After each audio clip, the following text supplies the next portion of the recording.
Not quite my tempo. It's all good. No worries. Here we go. 5, 6, 7.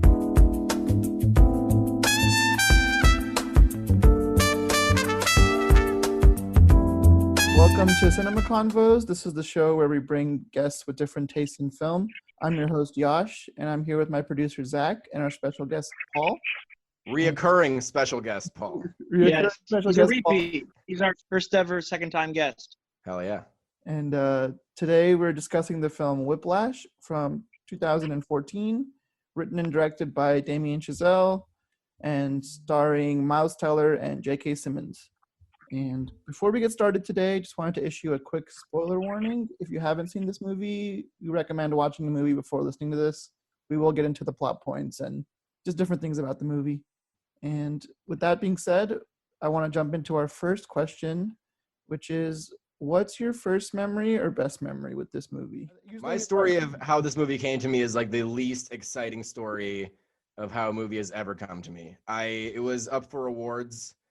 It had a lot of buzz, and I just streamed it in my bedroom. I was home for Christmas. I always do this thing where whenever I would go home for Christmas, it's my favorite time of the year because all the awards, all the screeners start leaking.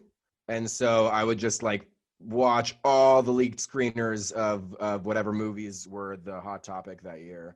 And I think it was a crazy week, man, because I watched like The Revenant, Sicario, Whiplash, Arrival. I feel like I saw those all in the same. Oh, I watched Arrival later, but yeah, that was a crazy wave of movies, man. That's like the Ex Machina wave as well, right? Ex Machina was 2015. Yeah, it's a year later, but like, yeah, and I didn't watch it in that sitting necessarily, but I feel like when I think of Whiplash, I immediately think of at least those 5 movies. Like I'm always thinking about like Ex Machina, Sicario, all that shit, like the Denis Villeneuve wave and the Damien Chazelle breakout. And yeah, I watched it alone at night before I went to sleep, and it fucked me up, man. I wanted to ask Yash, you just finished the movie, right? Like 10 minutes ago?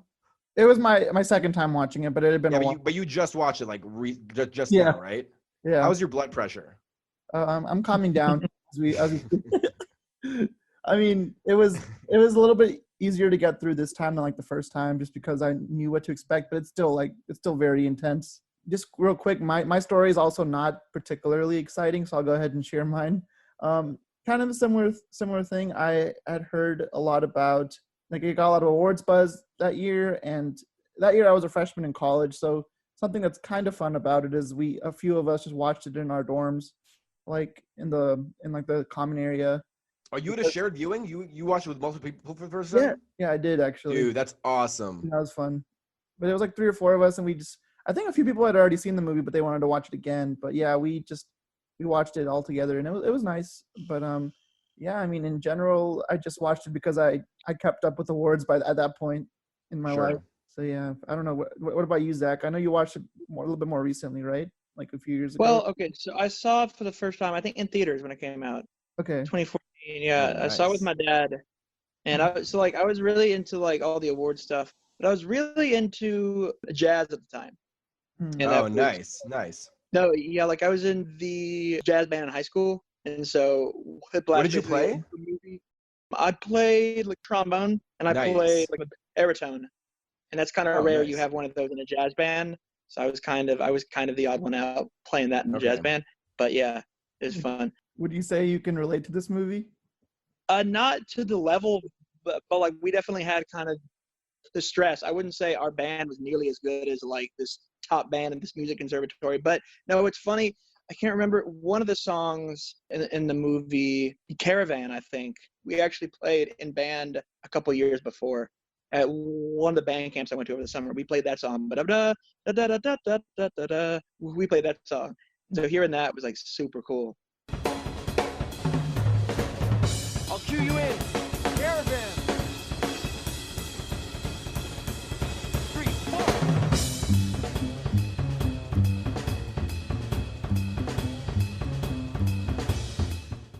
But no, I can kind of relate, not the stress level, but like I could relate to kind of the pressure of like, to a certain extent, of like wanting to be the best, keep trying. at Well, not just the that, but you have a music. personal connection in regards to like an actual like passion that you had in your life that you know, can see visually displayed on screen. Yeah. Which I'll get to also. I have another thing about this to say as well, but I think it's cool. I think it's cool that I just started working in schools recently this year. Mhm. And so I don't know, it's weird seeing teaching methods by J.K. Simmons and considering implementing them with my children, but Like, no, I think that's tight. Yeah, that's really fucking cool. I think yeah. I think it's great that we have a Yash, were you in band as well? Did you play an instrument? I didn't play anything. I mean, besides No. Guitar Hero. No, I actually played the drums for 5 years in middle school. Okay. Nice.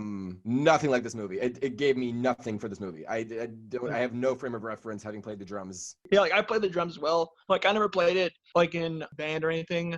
I just like have a drum set and like I played it like a lot. So I do have a little bit of a frame of reference for the drumming, but not like competitive. So like I'm familiar with kind of like the jazz drumming techniques he was talking about. But Mhm. obviously I can't do any of that shit. But like I was Right. familiar, and I would always be like, I wish I could do that. And I Yeah. try and be like, no, I can't do that. Fuck No, yeah. like I remember I got really into jazz, or so I had my drum set at the time, and I really wanted to really get into jazz drumming. So I went and I got some brushes that you use on drums. That I went and got some of those and tried to recreate that sound. I really Brushes, it dude. takes a lot Brushes more sound practice. so good. They sound so It takes a sexy. lot more practice. It's a lot harder than it looks. Trying to get that sound. Yeah, But that's the thing about the drums in general. They are so fucking hard. they are. Drums is like the hard, like learning the drums is like learning Japanese. Like it's so fucking difficult, and it looks True. so easy. Yeah, like, and also I feel like, especially with It the looks drums, very like difficult. I feel like with playing an instrument, I feel like with like you can learn how to play a saxophone, but like with like almost if you're anyone, if you put the time in, with drums, you have to be able to do two things at once. Not everyone can do that. I think anyone, if they put the time in, can learn how to play the saxophone. I don't think everyone can learn how to play the drums, because they Right. really have to be able to do things at once. I have a hard time doing two things at once. I can kind of do it, but not really. Right, exactly. And this is why I never got good at the drums, is because I have no rhythm. Yeah. Because I'm as white as they come. I'm not gonna play with you guys. It's the truth. These are the facts. All right. I was never a skilled drummer. I can still do like calypso and shit, but other than that, I have no frame of reference for like hardcore, intense jazz band drumming. I feel like with this movie, even if you don't play instruments or aren't like musically inclined, there is an overarching theme of just like wanting to be the best at something. And I think Right. that's something that a lot of us can relate to, but it also like makes you think like, to what extent will I put myself, like what will I put myself through to be the best? Like I don't know if I would put myself through as much as Miles Teller does in this movie through like for anything. Thought about it a lot, and this is what's gonna happen. Okay, I'm gonna keep pursuing what I'm pursuing. And because I'm doing that, it's gonna take up more and more of my time, and I'm not gonna be able to spend as much time with you. And even when I do spend time with you, I'm gonna be thinking about drumming. I'm gonna be thinking about jazz music and my charts and all that. And because of that, you're gonna start to resent me. And you're gonna tell me to ease up on the drumming, spend more time with you because you're not feeling important. And I'm not gonna be able to do that. And really, I'm just gonna start to resent you for even asking me to stop drumming. And we're just gonna start to hate each other. And it's gonna be ugly. And so for those reasons, I'd rather just, break it off clean. But it's interesting. There is nothing I would put myself through for that. Nothing I would put myself through that for ever in my life. I love a lot of things, like a lot, but it comes at the price of everything else in his life. Mm-hmm. Right. And like the girl, like, and I was thinking about this last night, Friday night as well, when I was watching it. Like, I feel like the girl story would have been so different in any other movie. Yeah. There would have been a big like back and forth and all that shit. But she's in like 3 scenes. Mm-hmm. Because just as she is to the movie, she is to his life completely fucking irrelevant. Yeah. Nothing but the drumming matters. And I think that like what I realized and what I really love about this movie is that the movie is exactly what it is talking about. The editing is like jazz. The editing, all those like quick, short close-ups of the instruments and those like collages of like different frames like being cut like quickly together whenever they're rehearsing or whenever they're setting up the instruments, or whenever they're playing on stage, like that's always in sync with the music. Like it's like the film, the filming is jazz filming, right? It feels like it moves the same way like a jazz song does. And I think can I already start getting to the shit that I want to talk about? Yeah, of course. It's Okay. totally- Mhm. I'm going to make one point, and then I'm going to go on to another thing. But I'm curious, what genre would you define this movie as? For me, I would say it's almost like it feels like a thriller to me. Just You think because it's a thriller, like a psychological thriller? like a psychological thriller, yeah, just because of how intense it is and how like I don't know, just the overall vibe of it. That's the it gives me the same feeling a psychological thriller would give me if it's not identified as one. So that's why What do you think, Zach? What do you think this movie is? I don't think I can put it in a box. I mean, yeah, thriller, but like I don't know if I'd say psychological thriller, drama, but like drama thriller. I don't know if it's psychological thriller, but like you could say, it's a jazz movie. When you think of jazz movie, you think, oh, something like La La Land. Obviously, this isn't that. So like, I genuinely don't know. I don't know if I can put it in a box.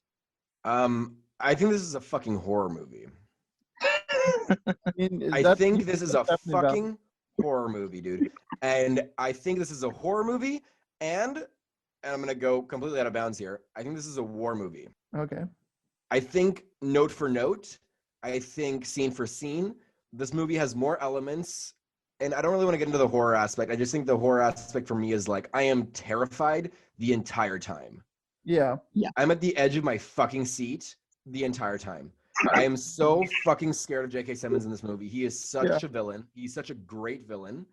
You know, we have like the entire premise of like, don't go in there, but instead it's like, don't keep going in there. Like, don't fucking like, don't like he keeps like, he's like, he needs to investigate further. He has this like fucking obsession with like, how far can I go with this? And like the tension, the fear, the sweat, is like a fucking horror movie, man. And the way the music works with the scenes and the way that like you have all this like, dude, there's, in the horror movie when like you put the puppet away and then they turn around, the puppet's gone.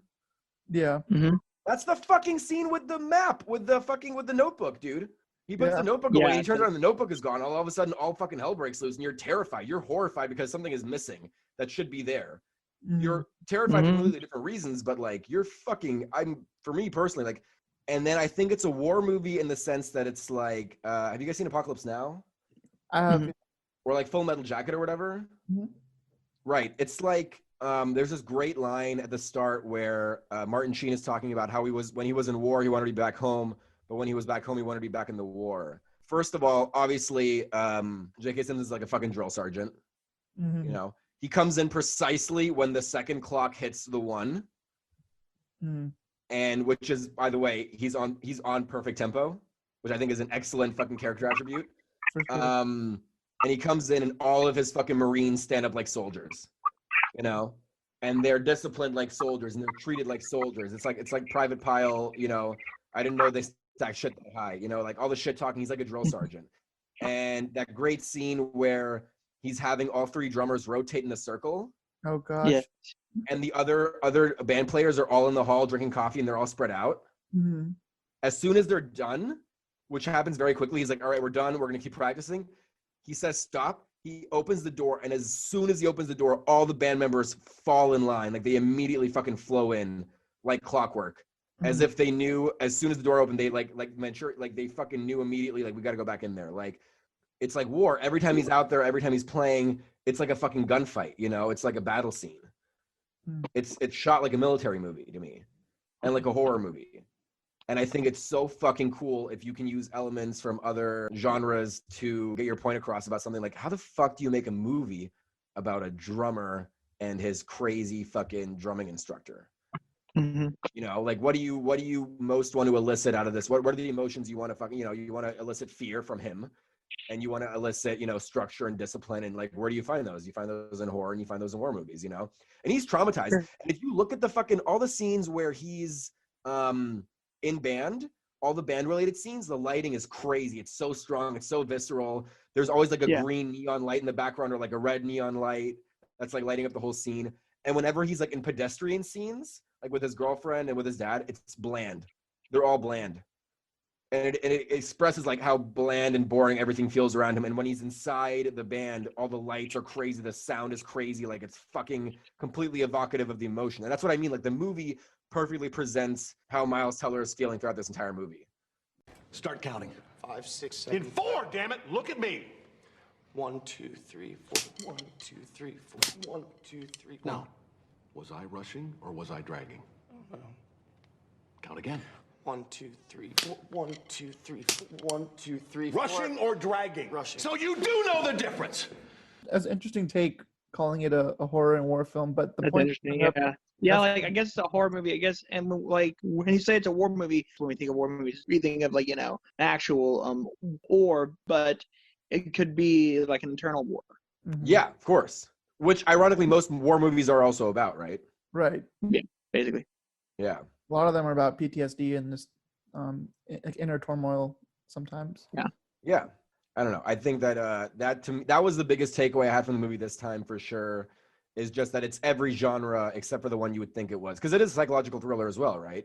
Yeah. There's deception, there's lies, there's intrigue. You know, you Mhm. got the whole thing about the kid who killed himself, but he tells them it was a car crash. You know, Yeah. you have the whole him turning the knife at the end, gladiator style, and being like, you know, you think I didn't fucking know it was you. You know, like it's a psychological thriller as well. That was great. It's an action movie, dude. He throws a fucking symbol, like he throws a chair at his head. You know, like there's. I know there's a like crazy stuff like. And there's almost like a twisted like sense of like comedy in it. I feel like just because the stuff that J.K. Simmons says is so ridiculous, Hilarious, and it's like the insults he just has like ready to go, like that are so like out there, not things like normal people say at all. But it's just such a interesting blend of different genres, I feel like. But yeah, I mean, one thing I want to touch on, just because we've kind of talked about it, but you know, so you mentioned how like J.K. Simmons is terrifying in this movie, which I agree. He is, and he did such a good job in this movie. And for me personally, he carries this movie. And Miles Teller is great, but J.K. Simmons is what truly elevates this movie to greatness for me. for sure. Yeah, for sure. So I was wondering if you guys had anything to say about either any of the actors involved in the movie or just J.K. Simmons particularly. Well, yeah. So J.K. Simmons, before this movie, he was kind of like a character actor, kind of a low-profile character actor. Right. Didn't really have a role. I remember him, first time I saw him he was the dad in Juno.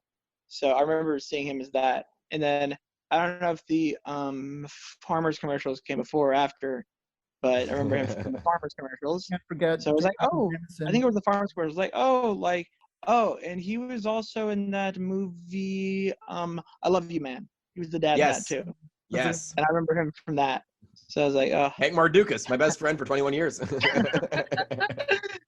Hank Mardukas has been my closest friend since our first year at IBM. Best man at our wedding. Yeah, he was. Yeah, talked to him 2-3 times a week on the phone for 30 years now.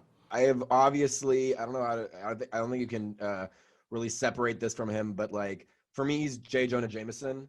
Oh right? yeah. Like, the first time I ever saw him was when I saw Spider-Man 1 in Forgot about theaters. that. Oh. Bill J. Jameson actually in the new one. And I'm not a comic reader, but like from what I read about the comics, probably the best casting of all time. Right? Like he's the most like perfectly cast. Oh yeah. And you see his batshit qualities in Spider-Man that I think he took into this movie. Yeah. Mm-hmm. Because otherwise I only know him as like loving dad, you know, like chill, fun, Hank Mardukas' best friend of 21 years dad, you know, like I think that in Spider-Man is where he's a real asshole. And I think that like you see a lot of the J. Jonah Jameson character in this for sure. But I think when I think about like the ending and Miles Teller, like when Neiman finally submits to him, I feel like he's submitting to the devil. I feel like, you guys know the story about the Crossroads? I think so. Yeah. There's a great blues musician, and from what I understand, there's this guy called Robert Johnson. Yeah. Oh, Robert He's got Johnson. a song called The Crossroads. Yes. And he died at 27 as well. And the legend is that he met the devil at a crossroads, and he sold his soul to the devil to be able to be a great blues musician. You know, I actually remember hearing about this now. Yeah, it's a pretty famous story. Yeah. But this is kind of how I feel about this movie, right? Like at the end, Miles Teller sells his soul to the devil to become the greatest drummer of all time. And so for me, incarnate, J.K. Simmons' character is just the devil in this movie. Yeah. Just Satan. He's deceptive. He's always spinning a web in every single scent. Like when he takes Miles Teller out for the first time and he's like, hey, like just relax in there. And then when he brings the other drummers in, when he's swapping drummers out, when he like tells the one guy who's not in tune to get out because he wasn't in tune, but then it was the other guy who was actually not in tune. All that shit. Like, every single, there's not a single scene where he's not spinning a web. Even when he's being vulnerable and talks about his student who died and he's crying, he's still lying. Absolutely. No, yeah. Everything he does, he's manipulating someone else. Like with like Miles Teller's character, he sees he's nervous on the first day. He gets him to like him and let his guard down so he can completely like humiliate him and Yeah. just demolish him. Yeah. The other thing I noticed is that there's one single scene of vulnerability where J.K. Simmons does not have the power. Mm-hmm. And it's literally through the whole movie, he's always got the upper hand every time, even when they're out for drinks. And he's like, yeah, I don't know if you heard, but I got fired. Like, he's still fucking him right there, right? He's every single scene, he's in control of the situation, and Andrew is his puppet the entire time. And the scene where Andrew walks from the stage at the end and then comes back and just starts playing the drums. Oh yeah, we'll talk And about then that JK runs up to him. He's like, I'm going to fuck you up. And then he crashes the cymbal into his face, which is the coolest fucking like Yeah. fuck you of all time. And then he just keeps playing and he keeps ripping it up. And then JK comes over to him and he's like, Andrew, what are you doing, man? Yeah. And it's the only time in the entire movie that he doesn't like, that he's confused, that he's like, he's bleeding, like he's been shot and he's on the ground, you know? Like, it's the only time that he shows any sort of not like being out of control of the situation. Mm-hmm. True. And I think that's such a fucking cool moment, because I think without that scene, he's basically invincible. He's basically Thanos, right? Like, he's basically impossible to kill. He's Superman. He's got no kryptonite. But like the scene where Andrew shows him up and he's just like fucking him up on the drum kit through music. It's like a boss fight at the end with instruments. Yes. Mm-hmm. You know? And I love where he asks, like, Andrew, man, what are you doing? Like, it's so good. It's really, really great. And then where he goes to adjust the cymbal for him and he helps him is the only time he genuinely gives him like a leg up. I I don't know, dude, that end scene, I was cheering when we watched it. I watched it with my roommates on Friday. One of my roommates got particularly drunk and watched it with us for the first time. He hadn't seen it before. And we were freaking out. We were cheering at the screen like we were in a movie theater. It was awesome. The end scene is the best ending maybe ever. Andrew, what are you doing, man? I'll cue you. There are very few ending scenes in movies that got me on the edge of my seat as much as this one. Just that whole 10-minute, it's a song for 10 minutes. Yeah. It's him drumming. And can't think of, and it's just him drumming. And what's funny is half of it is literally the only instrument is the drums. For half of that ending song, it's just Andrew playing the drums is half of it. So it's so you're glued to the screen the entire time. Yeah. And what's funny awestruck. is if you go and like listen to the soundtrack album, the actual song is exactly like the same there, like except it doesn't have any of the dialogue. So it's the ending song, except half of it is just drums. And even then, it's still intense. And then it's still intense because you remember that scene in the movie. So you listen to the soundtrack album and you hear that half of it, it's just like just the drums. It's still intense. No, yeah, like but the ending scene, there are very few ending scenes that have me on the edge of my seat as much. The only other movie, and this is kind of unrelated, but only other movie that really ending scene like this that really had me on the edge of my seat as much is a movie called like Blind Spotting. Ooh. You ever know that movie? Dude, Blind Spotting is awesome. That last scene, Holy I'm like shit. my heart is pumping, my blood is like my blood pressure's high. That's that rapping scene where he's had the gun point at the guy, or like that scene is the closest to Whiplash, where I've been the most stressed out at an ending scene. Moving people in and out for a fee. Feeding this town decay and appetite of me. And the appetizer, I must be tasty, but I stay angry cause y'all get hazy. I'm the one out here stuck on a clock, loving the curfew to keep me off the block. Fuck, what time is it? What time? Nope, fuck it, I did my time. How come every time you come around, you monsters got me feeling like a monster in my own town? I think. Have you listened to Clip It? Sorry, go ahead. I'm just saying, Blind Spotting is and Whiplash both kind of just have me in like the time when I watched them, they just both had me pretty anxiety fueled the whole time. So yeah, and it also shows you the power of movies, especially ending scenes. They can be even more.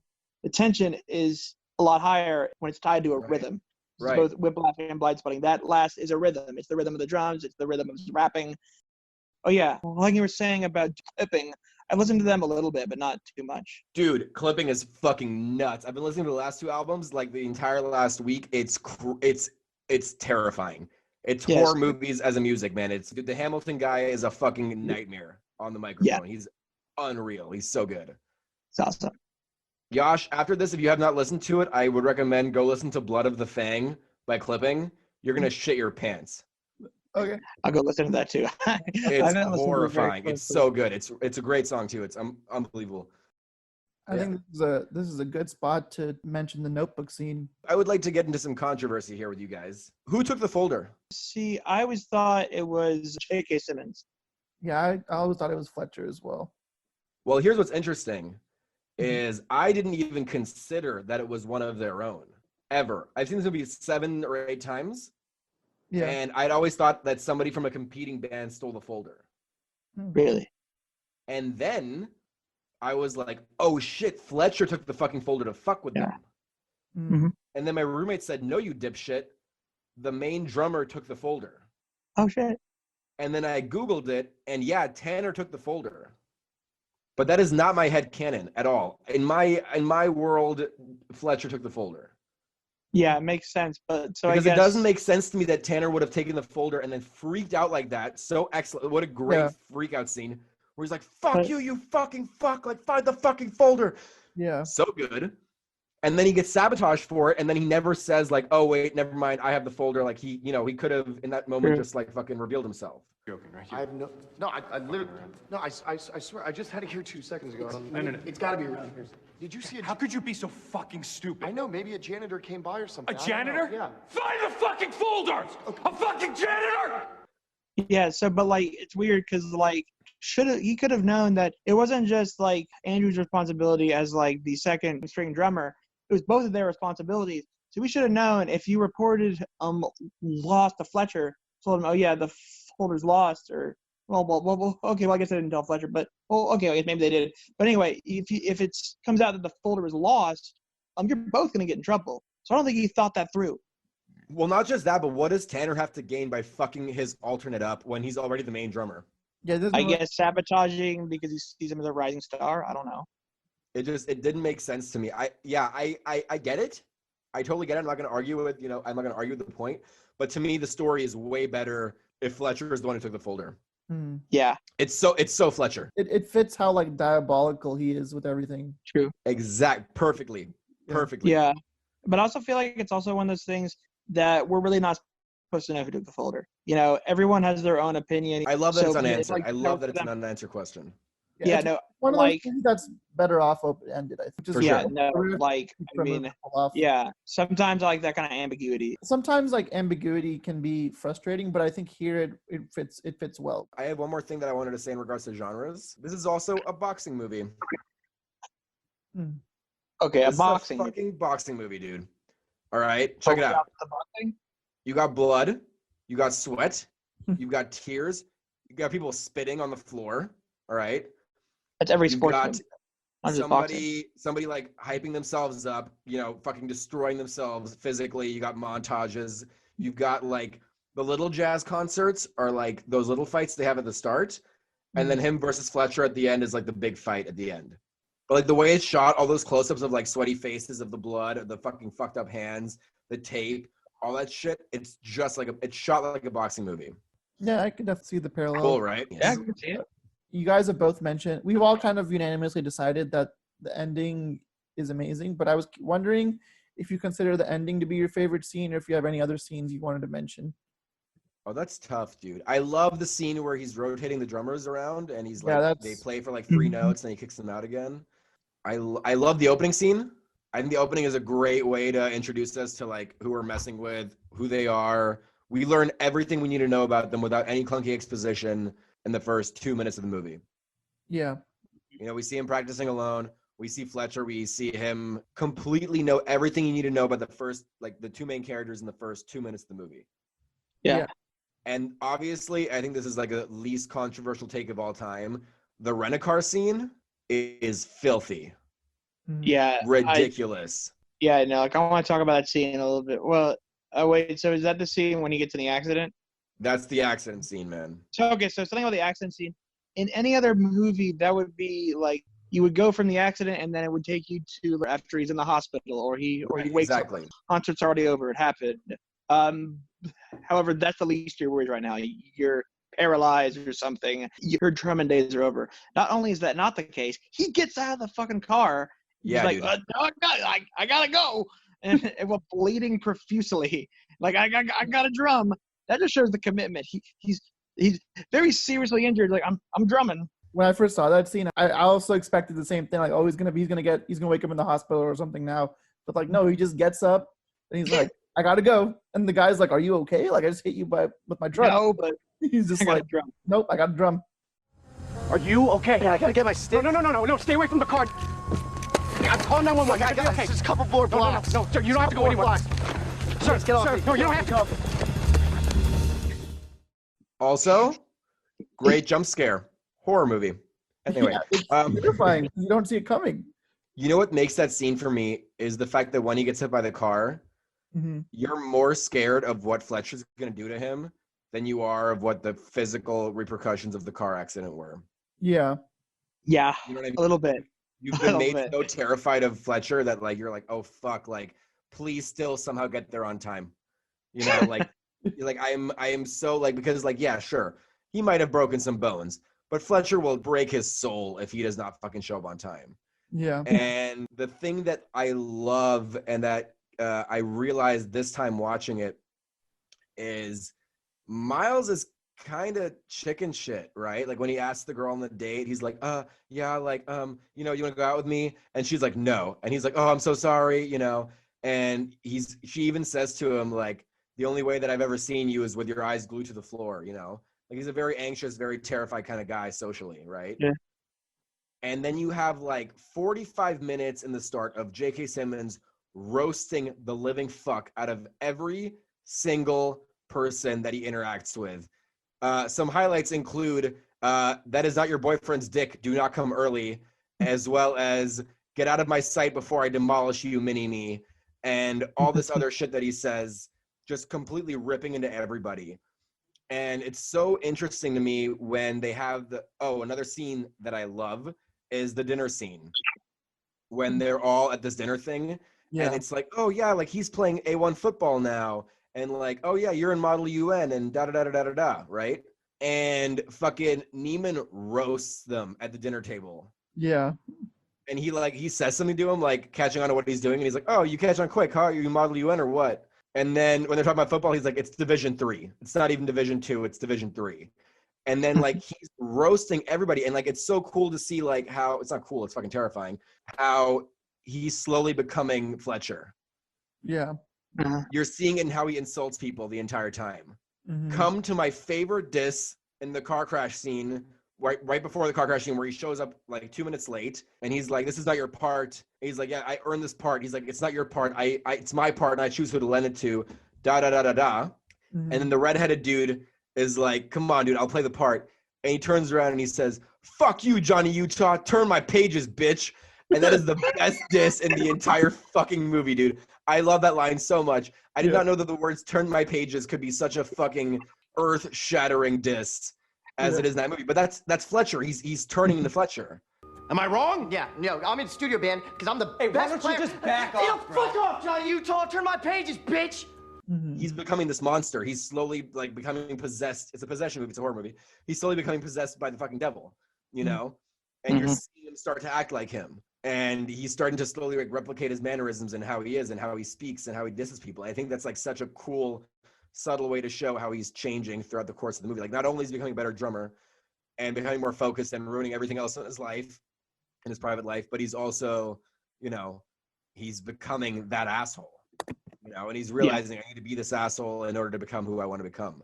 I think that's a great, great scene. The dinner scene, the Johnny Utah fuck you scene, turn my pages, bitch, like amazing. I would like a quote. If this movie ever gets reviewed by Yash Bansal Cinema Reviews, which I'm sure it already has, Yeah. I need just at the bottom to say, fuck you, Johnny Utah, turn my pages, bitch. I would get that tattooed across my chest if I could. If my mother would still love me afterwards, I would easily do that. That's my favorite line in the whole movie. Yeah, there's Easily. just kind of bouncing off of that. There's going back to the dinner table when those like two guys are like, you think football is a joke, like come play with us, and he immediately says, 4 words you'll ever hear from the NFL. I think that's debatably one of the best disses in the movie because I remember hearing that and I was cracking up because I was. It's so good. No, wait, what was the line again? I'm sorry. He says, you think football is so easy, come play for us. And he says, yeah, 4 words you'll never hear from the NFL. Oh God. He says it so Terrible. like effortlessly and like immediately that it's He just breathes it out, dude. It's Yeah. smooth as butter. yeah. He doesn't even hesitate. Wow. Oh, that's what this is all about? You think you're better than us? Catch on quick, are you gonna model you in? I got a reply for you, Andrew. You think Carlton football's a joke? Come play with us. 4 words you will never hear from the NFL. Who wants dessert? He turns into such a fucking asshole, and it's so fun to watch. Yeah. I love the ending scene and all, and then the rent-a-car scene is just insane to watch. But I think the scene that also stands out to me, as you've already mentioned, is when he's rotating the drummers. Yeah. Because one aspect of that scene that really stands out to me is how like as soon as they're done, he's like, "All right, time to start practice." And it's like, Yeah. guys like Yeah. on the drums, and he's like, clean the blood off the drum sets or like whatever. Yeah, he's like alternates, clean the blood off my fucking drum kit, man. It's so fucked. You just realize how insane this guy is. It's overwhelming. If you need to fucking take a dump or get a coffee, whatever, now might be a good time because we're gonna stay here until I find a drummer who can fucking play in time. I have another question for the room. Sure. There is a scene, the first time Fletcher walks in at precisely 9 a.m. Precisely. He walks in, he's wearing a hat, his jacket, and he's got headphones in. What is he listening to? What does Fletcher listen to when he's fucking like on his own time? Is he listening to Metallica? Because he must be listening to like Slayer or something. The only explanation I have. I think it'd be funny if he just listens to like the softest, like easy listening music. He's listening to Kids Bop 41, and I am almost certain of it. Kenny G and only Kenny G. It's nothing but Kenny G in Fletcher's ears. That's how he gets through life. It's the only answer I'm accepting. In the world where Fletcher took the folder, he's also listening to Kenny G on his way to band practice. Yeah, well, so much of that movie is up for interpretation. We can make our own reality. Yeah. Interesting take. Damien Chazelle is a relatively new director, and this is one of his first major movies. And for me, I've thoroughly enjoyed all 3 of his films. This is one of his better ones. I think La La Land is my personal favorite, but I think it's so different from this movie. They're both about jazz, but that's really the only thing they have in common. They're very different in tone and just everything. But I was just curious if you guys had anything to say about, his, and we've already talked about it a little bit, but his visual style or anything about his films that stand out to you, I guess. So what's weird is he's made 3 movies. He's made Whiplash, made La La Land, and he's made First Man. Yes. Those 3 movies could not be more different.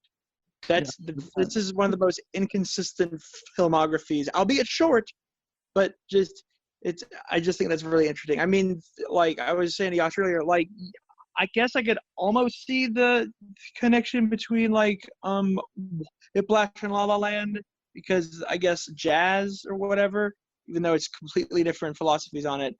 But I feel like First Man, I have a feeling that wasn't his idea.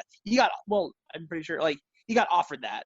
And so that's a different, and I'm sure if I went back and rewatched First Man, I'd see some visual styles from La La Land and Whiplash. But I think it's kind of funny that those 3 movies you would never guess were made by the same director. No. Yeah, for sure. I have not seen First Man. Oh, Zach and I saw it together, actually. My brother's gonna kill me for. My brother loves First Man. He talks about it all the time. It was good. Yeah, no. First Man was super strange in that like it was an awards contender early on, and then it wasn't even a bad movie, but it just completely lost all momentum. I think they just didn't try very hard in the marketing because it just completely fell off and it got nothing. Nothing. Zach and I saw it like opening weekend. It was pretty dead. So people did not like it. Got good reviews, but it got no enthusiasm. I think it probably might have lost money or something. It's not as good as Whiplash or La La Land, but it's still a great movie, I think. Yeah, I think it is really good. I don't know what it is about this guy, but one thing that all 3 movies have in common is just the last 10 minutes are always spectacular. Like yes, even in all 3 of them. That's true. Yeah, no, the last 10 minutes are kind of like it's its own experience, and you're kind of taken to another world.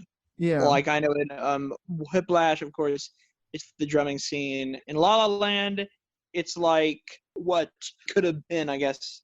And then First Man, it's them walking on the moon. It's really trippy. I don't know how this is gonna. I assume they land on the moon eventually. I mean, yeah, they land on the moon. So I will not take this as a spoiler. Sorry, it was a spoiler. But yeah, but First Man, like it's about like Neil Armstrong. Yes. Right. So I Walk assume on they the Moon. eventually make it to the moon. Hey, Walk on the Moon. I'm sorry for the spoiler. Right. Yes, they walk on It's the moon. you know what? I'm gonna let it fly. I'll let the spoiler of history fly. Spoiler of For history. the sake of this pod. I don't know how this is gonna be received. I think La La Land is a steaming pile of shit. Uh-oh. He said it. He said it. I think that La La Land is probably one of the worst cinema experiences I've had in a long time. And the call, Yash. And the call. Just kidding. I get it, man. I understand. You will not be here a third time, Paul. You know what? If this is my last time, I'm gonna Gervais this and just completely go all out. We need you back. We need to overthrow the bourgeois. All right, so I have a lot of issues with this movie. First and foremost, Whiplash. Yash, you'll know this. I have a top 50 list of all time for my favorite movies, and Whiplash is number 1, which I think is something that I'm not even that like. I think it's impossible for me to put any movie at number 1. I think that's always like such a like, how the fuck do you do that? Yeah. For a long time, it was In Bruges. In Bruges is still the movie that I probably think about the most. Probably the movie I've seen the most. Probably the movie that I quote the most. That I have the most to say about. But to me, Whiplash on every level, technical filmmaking, storytelling, trying to do the thing that you're trying to do successfully, is a 12 out of 10 on every caliber. It is so precise. It is so clean. It is so well made. There is not a note missed. Nobody is out of tune in that movie. You know, Whiplash plays like a Fletcher band. It's fucking amazing. I think Fletcher would watch Whiplash and call it a masterpiece. I think La La Land is the most inconsistent piece of garbage that I've ever seen in my life. I should probably tell you something now, just to get it out of the way. I hate jazz. Are you okay? What do you mean you hate jazz? I think that I'm a big fan of musicals. Yeah. I love Singing in the Rain. It's also my top 20. I think Singing in the Rain is one of the greatest fucking masterworks of our time. Cool thing about La La Land, opens with a big musical number, has one again later, forgets that it's a fucking musical halfway through. Just stops being a musical for a bit. Completely just fucking, it's a musical. I've seen it once, by the way, in theaters. I'm not the authority on this movie at all. So inconsistent. It's like, we're going to be a musical, and then it's not a musical. There's like a tap dance sequence in the parking lot or whatever the fuck when they're looking for their car or whatever the fuck. Like, and then there's also scenes, so it's like the kind of, so in a lot of ways, it's the beginning and the end. It's almost like, it's like a cinema, like, it is like a Singing in the Rain, like musical. But then in the middle, like when, he's like playing in the band, he gets that gig with the band. It's like one of those musicals where all the musical numbers are happening at like a concert, Yeah. So it becomes one of that halfway through. And then it just stops being a musical kind of, See, it's interesting because I actually liked that the movie wasn't a conventional musical. And I love musicals. Yeah. I mean, I like that too. But I can see why it's being the inconsistency point is fair, but it's interesting because I kind of like how the movie is not like one thing the whole time. But I don't know. It's all opinion at the end of the day. For sure. Yeah. You guys know I'm a day one reader of Yash Bansal movie reviews. Big fan of the cast. Regarding La La Land, it also depresses the fuck out of me. They're such idiots. He's so fucking proud, and he should just fucking do the thing that she's advising him to do. And it's just like fucking so depressing to watch them. Like, they're so good together. I love Emma Stone and Ryan Gosling. It's like the Cary Grant and whatever the fuck combination of our time. They've done 3 movies together as lovers. Yeah. Blah blah blah. I love Crazy Stupid Love a lot. That's a good movie. By the ending, I was just upset. The movie was over and they didn't get together. And he got his dream, but oh my god, and she's with some fucking guy and whatever the fuck. I don't know. I just like I don't know. I don't think about La La Land ever in my everyday life, and I don't think I've never wanted to rewatch it. I don't really care about it at all. I don't know. I just which is and the thing is, I went in with the hype of like, holy shit, he made Whiplash. What the fuck is he gonna do next? And it was that, and I was just like, oh, this is a fucking bummer. It's very different. So that's for sure. Yeah, you definitely. One thing about all of his films is you don't want to have any expectations based on the other films he's done, just because they're all so different. Right. But yeah, I see what you mean. I mean, whenever like a well-known director makes a new film, there is always that inherent expectation that we have from them. Of course. I guess kind of bouncing off of that though, talking about how Whiplash created expectations for La La Land. We can talk about how this movie got a lot of awards buzz when it came out. It even won 3 Oscars. I was wondering, as you mentioned earlier in this episode, 2014 to like 16 was a pretty strong few years of cinema. Until 2017, bro. So 2017, right? But I guess in general, the whole decade was like really good. But Yeah. I was wondering if you believe that, like, I guess how does this movie compare? I mean, to other movies from 2014? I know, Paul, you've mentioned this is your number 1 film, so It doesn't compare. So I was curious if Zach had anything to say about that. So I think of the 8 films that were nominated for Best Picture in 2014, I think this is going to age best. Who else is up? So it was Whiplash, Birdman, Boyhood, The Imitation Game, The Grand Budapest Hotel, Miss Selma, The Theory of Everything, and American Sniper. Those are your 8. Ugh, American Sniper, gross. Yeah. So I think Terrible. Whiplash is going to age the best. It's not my favorite. I think Whiplash is my second favorite. Birdman is probably still my favorite. I like Birdman. I know a lot of people like it's a polarizing movie, but I love I it. don't give a fuck about Birdman. Fuck Birdman. I also am not too. I think Birdman is obviously it's made in a unique way, but as a movie, it doesn't do much for me as well. Say it, yeah. Say you don't give a fuck about Birdman. Say it. I want to hear you say fuck I'm on podcast. gonna. You wrote this adaptation? I did, yeah. And you're directing and starring in your adaptation. That's ambitious. A common criticism though is that like it is like pretentious, one of the most pretentious movies that exist. Like it's pretentious and it knows it is, and it goes in with that aura. I don't know. I really like it. Well, I guess maybe what's funny about Birdman, Whiplash, like Birdman, the whole score of it is that like jazz, like drumming. The whole score of Birdman is that jazz drumming, and this is a Whiplash movie that has actual jazz drumming. So I guess they're similar in that way. But I guess I don't know. I like Birdman, but that's just me. But I do think Whiplash is going to be remembered as the best movie of the 8. For me, I'm gonna take it from a different perspective. I'm not gonna compare it to the other nominees. I think it is one of the best nominees that year. But I actually have my top 10 list from 2014 pulled up here. Oh, a this researcher. This is my personal top 10, and I have Whiplash. Actually, this is a good year. I have it at number 7. But what? But what's your number 1? My number 1 that year actually was Gone Girl.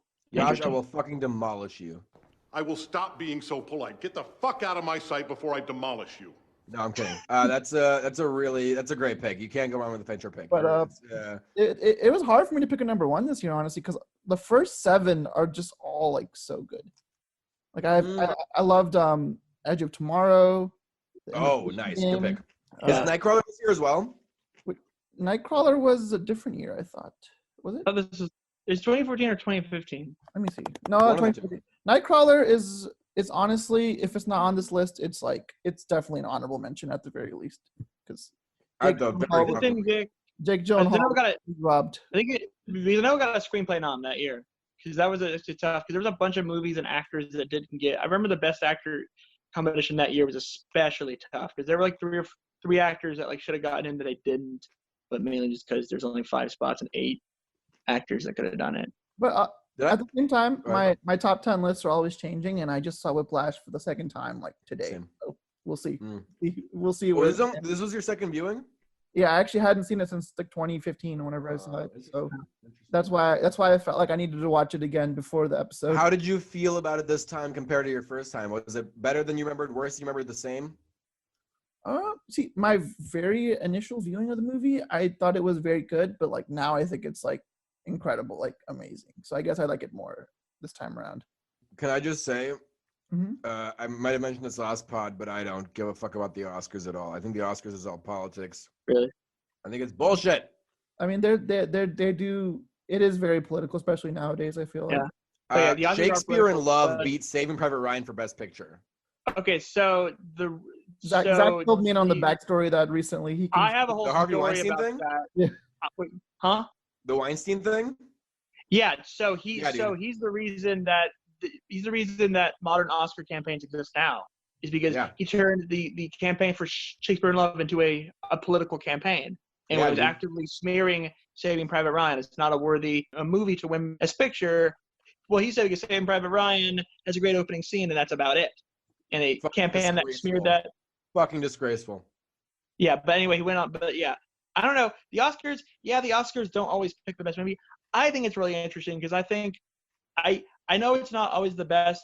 It's not always the best gauge of what the best movies are, but I think the Oscars are good as they're a time capsule. Like they nominate movies based on some of the politics of the time, and it's really interesting to go and look at the movies, look at what got nominated and what didn't get nominated, and you can, without knowing much, you can kind of make your own observations about why this movie was left out, and then you can go and actually look at some like news articles of the time, look at some other stuff to see why these movies were left out and why these movies did get nominated. What are the biggest snubs? What are the biggest surprises, omissions? So I think that the Oscars aren't always the best gauge, but I think I'm very into the Oscars because of the historical record that they are. Sure. Yeah, I Who mean, won Best Editing that year? And was it Whiplash? The Whiplash won editing? Wait. Yes. Did they really? Whiplash won Best Editing that year. Yes. Okay. Because All right. they won for Best Film Editing, Best Sound Mixing, and Best Supporting Actor. The sound in that movie is fucking ridiculous. Yeah. I think sound editing went to 2014. God, I don't remember. It was either like Birdman or the Grand Budapest. I think it was Grand Budapest who did like best sound editing. Great movie. Or Great no, wait, movie. hold on. Sound editing. I think maybe gone to Interstellar. One of them. No. So yeah. I have no love lost for Interstellar, so you know I'm. Like I can't remember, but That's a if you film can't I tell, recently watched again and liked a lot more as well. Really? Mm-hmm. I have No, the opposite but, feeling whenever I watch Interstellar. Yeah, if you can't tell, I'm kind of an Oscar nerd. That's kind of Zach absorbed information like no one I've ever met in my entire life. More power to you, bro. No, like I've been able to. I'm just a douchebag. I'm just a fucking film snob douchebag. So I'm just, No, whatever I can say that's contrarian is what I'm gonna say. Now, for some reason, I don't know why, but since I was in high school, I've been able to name all the Oscar Best Picture winners, Best Director winners, Best Actor winners, Best Actress winners in history, all from memory. I can do Best Picture probably from like 04 on. I know 04 is like 05 is Crash, 06 is Departed, 07 is No Country for Old Men, 08 is not Hurt Locker. That's the next one, right? Yeah. Who's 08? Slumdog Millionaire. Slumdog Millionaire, right? Of course, yeah. And then you got Hurt Locker. Then you got 2010 is the one with Up and blah blah blah. Kids Are All Right. The winner in 2010 was King's Speech. Is that 2010? Yeah. Yes, it'd be Social Network. Social Network has aged a lot better. Who's 11? Artist. Oh, how's the artist? I think 2011 was the weakest Oscar year. Yeah. Also, nobody's ever watched The Artist ever since it came out. I freaking love The Artist. I watched Have it you once. rewatched it? No. I only love watched it. I love it. I only watched I it watched it once, and it was recent. And it's a nice, like, charming experience. I love it. Anyway, like, move on. All right. Anyway, I'm so sorry that we got into this fucking sidetrack bullshit. Yeah, I know. No, it's okay. I have a big thing. I don't know what you guys, how you guys, not categorize, but what you guys like place value into in movies. But for me, a big thing is stakes, right? Like I think the display of stakes is the most important thing that you can. All right, so I was thinking about this the other day, right? Like in your everyday life, like us in the Western world, we don't come across death that much, right? Not really. But like, what's a movie you watch where somebody doesn't fucking die? I mean, there's a lot of movies that nobody dies. All right, that's not my point. All right, my point is like I feel like death is to us as like a writing tool, the thing that like what's the worst that could happen in the situation? Well, somebody could die, right? And I think it's a very like easy way to create stakes. And I think this is like my issue with like every Marvel movie is that the stakes are always the end of humanity. So that they basically rev it up artificially to be like the worst thing that could happen to us as a human populace, and that's what these guys are fighting for, right? And every Avengers movie, it's always the end of the fucking world that they're fighting for. And after like the 10th one, you're kind of burnt out because you're like, all right, I get it. the world's not going to end because then they can't fucking make any more money off these fucking movies. So, they're not going to end the world.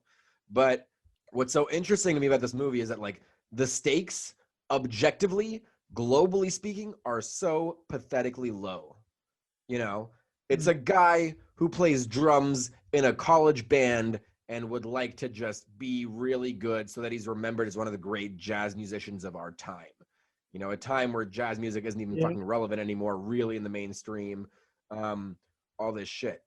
But somehow the stakes are set up in this movie in such a way that we are so like attached to the success or outcome of the stakes, Like he even says at a certain point at the dinner table, they're talking about how like, well, what happens if you get really good at drumming? It's like, oh, well, then, I could play in some of the best jazz bands in the world and stuff, right? Well, how do you know when's in a music competition? Isn't it subjective? No. Does the studio get you a job? No, it's not an actual studio. It's just the name of the ensemble. But yeah, it's a big step forward in my career. Which is like, all right, nobody gives a shit about this. Like, you're not going to be fucking famous. You're not going to play on TV. You're not going to be on the radio or anything like that. But because it matters so much to him and because it matters so much to Fletcher, we're basically given these stakes that are so crucial. Like if he ever fucks anything up, because we have Fletcher built up as this tyrant, this horrifying, scary fucking villain who demolishes anybody who makes the slightest error, we're invested, right? We care about if he makes it or not. We care if he becomes good or not. Like, there's no rocket ships. There's no fucking space beacon. There's no death. Well, there is death. I guess, yeah, okay. They have the one kid who kills himself, and like that's kind of, this is how far this could go if he fucking, but it's not the point, right? Like the point is that just like he's not doing it to impress anybody. There's no arch rival band in this movie. There's no other, we never see another school band in this entire movie. Mm-hmm. It's all him. It's just him. Nope. His dad isn't like, son, I think you're going to disappoint me if you're not the best drummer of all time. Like his girlfriend doesn't care if he's a good drummer. Nobody gives a shit except for him. Huh? Because he cares, we care, right? Mm-hmm. Yeah. And the amount of self-induced pressure that he's giving himself coming from nobody else except from him. Because like he could walk away. If Fletcher's being an asshole, nothing is going to happen if he drops out of band. Yeah. He can switch majors like Tanner. Yeah. It doesn't like matter. you do something else. Yeah. Right? Like there's nothing keeping him there except for the fact that he wants it. And because he wants it, we want him to want it. We want him to get it, Mm-hmm. Mm-hmm.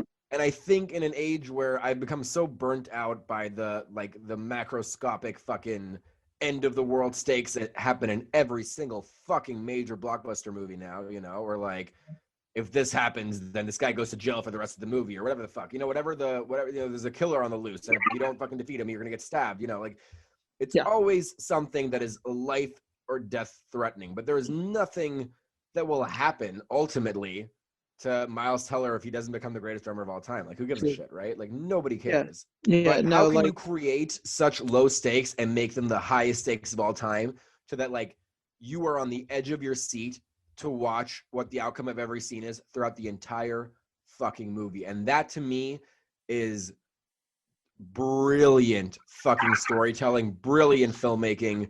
That to me is the shit, man. That to me is really, I don't know. I've yet to see that replicated, that you can take something so simple that doesn't matter. Like even if it's, like a romantic comedy, like this could be the love of his life, man. That's a huge deal. This is the person you're going to spend the rest of your life with. That's a fucking life fucking altering, thing. But this guy just wants to play the drums, but you're concerned for his well-being, his fucking mental state, and his success throughout the entire movie. And that to me is the biggest fucking gold star review sticker that I can give, because, if you can make stakes like that and fucking keep me interested and keep me engaged and keep me sweating every single time I watch this movie, even though I know exactly what's going to fucking happen, that's it, man. That's the tits. That's the shit right there. No, it's really interesting. Yeah, like the stakes don't always have to be life or death. Like because the scope of this movie is really small. I like when incredibly small. It's tiny. It's just a guy and his dream. And his terrifying drum teacher. Doesn't have to be that the world's going to end, all of humanity's at stake. That doesn't have to be that. And in some ways, it's more compelling if it's not. But it's a big deal to the focus. It's a big deal to focus. The focus of the film is Andrew, Miles Teller's character. This is him. This is a big deal to him. And a big thing about the director's style and the storytelling that we're following his character. If it's a big deal to him, it's a big deal to us. We are seeing through his perspective. And to our perspective, it's huge. It is huge. It might as well be life or death. It's life or death of his dream. And even though in the grand scheme of things it doesn't matter, it really matters when watching this movie. Yeah, for sure. I mean, as you guys have said, this movie, it does a good job of making relatively low stakes feel like very important. So and I think a lot of that is due to the directing and just the overall tone of the movie. It's generally pretty, I don't know, it's kind of bleak at times, when like there's no dialogue being exchanged. Very much. But it's also like very exciting to watch, and you're always kind of waiting to see what will happen next. And I don't know. For me, the biggest thing about this movie is just like it's a very engaging viewing experience. You don't feel like there's a dull moment. Everything serves to the story.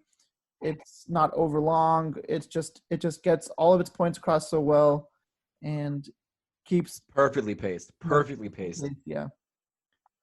So yeah, I mean, for me, it's just a great movie. I don't know. I guess is there anything else you guys wanted to add about Whiplash? Yeah. Do you have a favorite quote? I mean, the 4 words you'll never hear from the NFL probably is my favorite. But anything that J.K. Simmons says in this movie is my favorite quote because it's hilarious. Yeah. I have a hard time thinking of a favorite quote from it. I haven't seen it in a couple of years. So I will say the scene where it transitions from him talking to a little girl in the hallway and then just going. I was just gonna fucking mention that. And going to see his band, he's like, "Hey, cocksuckers!" It's like, oh, well, there he is. Yeah, and the thing is when he's talking to the little girl and he's like, "You're gonna come play my band one day?" And you're just like, "No, little girl, don't go in there." Like, you're like, "Don't do it." Like she's talking to the spider from Lord of the Rings. Like that's Yeah. kind of how I feel in that movie. I'm just like, she doesn't know any better. Like, don't do this. It's like he's like already preparing his next victim to feast upon. Like, he's such a fucking long-term villain. Is this really Ava? Wow, last time I saw you, you were very tiny. Are you playing an instrument yet? She started piano last week. Hey, when you're a big college kid, will you come play in my band? Would you like that? Be my piano player? Excellent, give me 5, baby. All right. Hey, it's great to see you. Great seeing you. I'll see you after the show, All okay? right, absolutely. All right, cheers. Listen up, cocksuckers. Hurry the fuck up. I think that something also that I really like about this is that we see some visceral shit, right? Like we see Fletcher ruin him, verbally assault him, physically assault him when he slaps the shit out of him. We see Fletcher fuck everybody up in this movie. We see Andrew get hit by a fucking truck. And somehow to me, the scene that I cringe the most at, the scene that I feel the most like intense pain at, and this is actually kind of like similar to what I said in the Forgetting Sarah Marshall podcast, is where he calls his ex-girlfriend and he's like, yeah, do you want to come to this jazz concert, blah blah blah, and she's like, yeah, I'll have to ask my boyfriend. And you're just like, oh fuck, dude, like take me back to the truck. That was way not that bad as this is way worse. This is the worst phone call I've ever seen in my entire life. Something I'll say about that scene is the way I think that scene, it has much less emotional weight than the one in Forgetting Sarah Marshall, and therefore the much less cringe factor because of the emotional weight. Because I mean, obviously less emotional weight, but like for in Forgetting Sarah Marshall, Peter, Mila Kunis's character was a big deal. This girl was never really a big deal to him. It was all about the jazz. It was all about the drumming. So like so like this is just like a side thing. This isn't even. It's not really. I always saw that as kind of, honestly, I could have done without that. I don't think it's a bad scene, but like you could have done without that scene because But I do like how the whole relationship. I do like that he does have a relationship, but then that he shows that even a relationship really doesn't matter to him as much as his pursuit of becoming the greatest jazz drummer in the world. I completely agree with you. I also think that you can't compare those two scenes at all. They have nothing to do with each other. I just think for me, like, I think human rejection is like one of the most painful things to watch on screen. And every time it happens, I can deal with people yelling at each other. I can get with that. I'm fine with it. you know, I've never been hit by a truck, but you know what? It's a physical bruise. I can deal with. I can, you know, his girlfriend telling him she'll have to ask her boyfriend. To me, is just like, oh, like of all the insults we've heard throughout this entire movie, this one is somehow the one that like the worst one. Really fucking hurts because like she's not even trying to intentionally hurt him or anything. She just fucking ruins him. Like it's such a dick. You know, it's so fucking ice cold and brutal. And especially after you think about like how he breaks up with her and like how fucking ruthlessly he breaks up with her and everything. Yeah. It's like it's the most satisfying fuck you back to him for how he's been acting. Yeah. You know, it's the consequence of his actions coming to bite him back. And it's like, oh, you don't give a shit about your life? This is what it's gonna do to you. You know, this is how you get to fucking suffer for being a fucking careless piece of shit and not caring about anybody except for yourself for the entire duration of this movie. I think it's good. I think it's a great scene. I think it's important. The other thing is like what I was gonna say is the reason this is a 10 for me is because like there is not a single scene I would remove, replace, swap. I wouldn't re-edit or rearrange a frame. You know, I don't think that you can. There's nothing missing. You know, there's nothing I would have wanted to see more of. I just think it's served to perfection, man. I really love this movie a lot. Yeah. Nothing but good things to say about the movie. As we reach the end of our discussion here today, I wanted to ask both of you, if you came across someone who hadn't seen this movie, how would you convince them to watch it? And, you know, what would be your sales pitch? My sales pitch is that you are going to be at the edge of your seat for almost 2 hours for every single scene. True. Let me. I don't think there's a movie that I am more glued to the screen about and can't look away like this movie. There's not a point where I start to doze off or get uninterested. Like, if you want to put on a movie where you're going to be a roller coaster ride from start to finish with no artificial stakes, no CGI bullshit, no fucking Tesseract, just watch Whiplash, man. You're never going to not, it's never boring. It's never uninteresting. It never stops. It's always on tempo, man. It's, yeah. If you want to and the other thing is like, if you want to show somebody, I think like good editing, good sound mixing is really like, you need to eventually develop an ear and an eye for it. I think editing especially is like a thing where like, if you're like, oh, the edit is great in this movie, you're like, I don't, you know, editing is something that's very, you can point out good cinematography, right? Like it's really easy to point out, or good writing, you know? Yeah. But I think this is a movie, if you want to see good dialogue, watch Whiplash. If you want to see good editing, watch Whiplash. If you want to see good sound mixing, watch Whiplash. If you want to see great acting, watch Whiplash, screenwriting, everything. Like, if you want to see, if you show somebody who's never seen a movie before, like, what can a movie do? It's this one, man. It fires on all fucking cylinders. Yeah. Sort of what you're saying about film editing. Oftentimes, the best edited films, the best edits are often where you can't tell what the edit is. That's really the most important thing. So, like, for example, I remember 2018, the best, you know, talking about the Oscars aren't always the people that say this is the best. They aren't always the good marker. Was the best best film editing in 2018 went to Bohemian Rhapsody, which is terrible editing, but the worst editing ever. It's edited. You could tell it's in it. It's like, wow, editing's happening. Yeah. And I guess they're like, you edited that. Yeah. Give them an award. I guess that's why they got the editing award, because you could tell it was edited in that scene. Wow, there's so many cuts. Oh, you worked really hard to edit that. Give them the award. No, with Whiplash, it's better like something like 1917 or something where there are edits there. You just can't tell.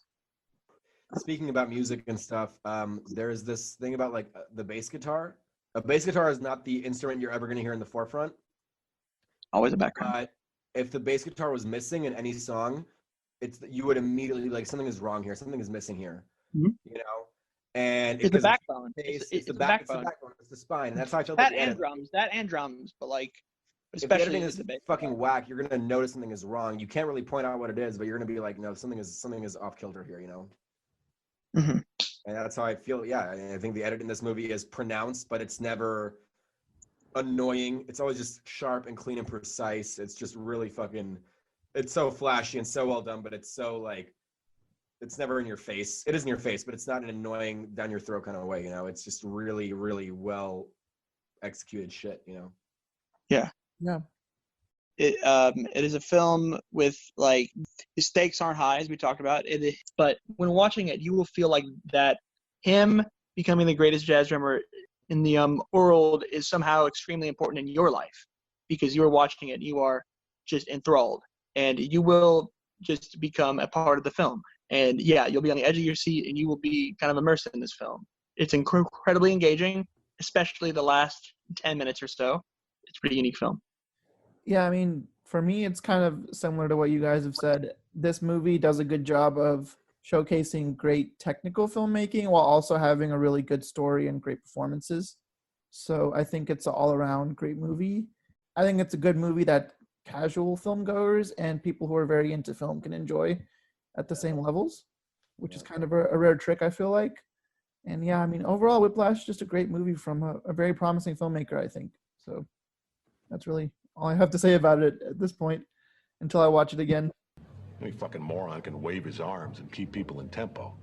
I was there to push people beyond what's expected of them. I believe that is an absolute necessity.